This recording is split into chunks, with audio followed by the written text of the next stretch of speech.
নিঃস্ব অবস্থায় কি দোয়া করতে পারেন একজন মানুষ, এই দোয়াটা শিখে নেন, ইনশাআল্লাহ আপনার জীবনের সমস্ত সংকট কেটে যাবে ইনশাআল্লাহ। আমি নিজেও এই দোয়াটা বেশি বেশি করার চেষ্টা করি। দোয়াটা হচ্ছে, মুসা আলাইহিস সালাম একটা গাছের নিচে হেলান দিয়ে বসলেন, বসে দেখলেন দুইজন মেয়ে দাঁড়িয়ে আছে দূরে, পানি নিতে পারছে না, লোকজন পানি নিয়ে যাচ্ছে, ওরা দাঁড়িয়ে আছে বেচারি। মুসা আলাইহিস সালাম গিয়ে বললেন, কি সমস্যা আপনাদের? এটা নিয়ে আপনারা আবার মেয়েদের সাথে কথা বলার চেষ্টা করেন, ঠিক আছে?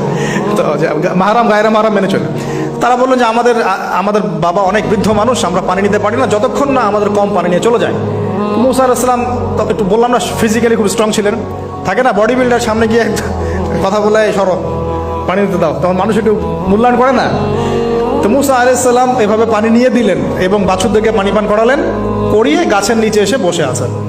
বসে বসে তিনি দোয়া করছেন, এই যে দোয়াটা তিনি দোয়া করছেন, রব্বি, একটা নেক কাজ করলেন, নেক কাজ করলেন না, মানুষের উপকার করলেন, নেক কাজ করে এসে গাছের নিচে বসে দোয়া করছেন, আল্লাহ এখানে তো আমার খাবার পানি বাসস্থান কিছুই নাই, আমি কি করব?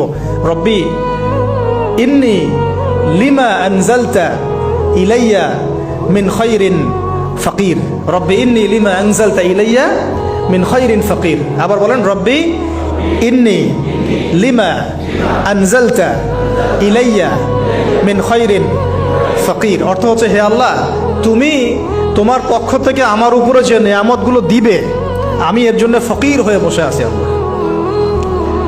অর্থ বুঝে পড়বেন ভাই, নামাজ রোজা হজ জাকাত যাই করেন